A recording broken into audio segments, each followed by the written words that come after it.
L'administrateur militaire du territoire de Lubero, le colonel Dona, est dans une mission de service dans ce territoire. Il est accompagné du général Manchikala. Il va à la rencontre du chef rebelle de Mai Mai, AFPP, le général Kabido Kasereka.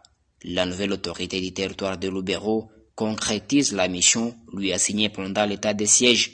Il veut mettre fin à la sécurité dans le territoire qu'il dirige. Le FPP, l'un des groupes armés actifs à Lubero, vient désormais de manifester sa volonté de déposer les armes.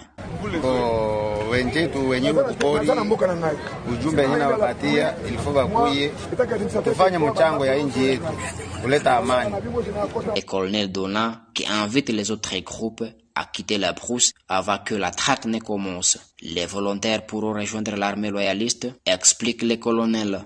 Kama on appelle l'état de siège, on apona.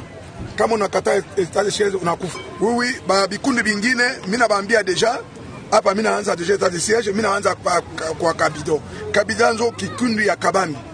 Hapa mina maliza na Kabido. Est-ce que kikundi ngoni itashimama mbele yangu iko?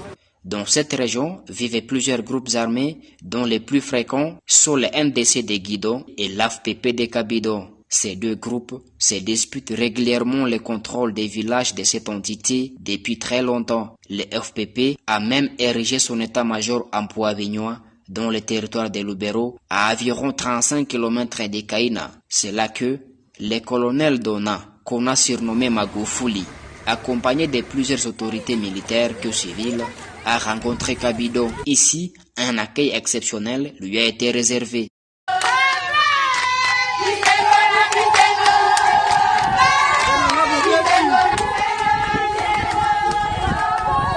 Cette volonté de déposer les armes a été saluée par la population d'Empoavignois. Elles disent être prêtes à collaborer avec les autorités militaires pendant l'état de siège.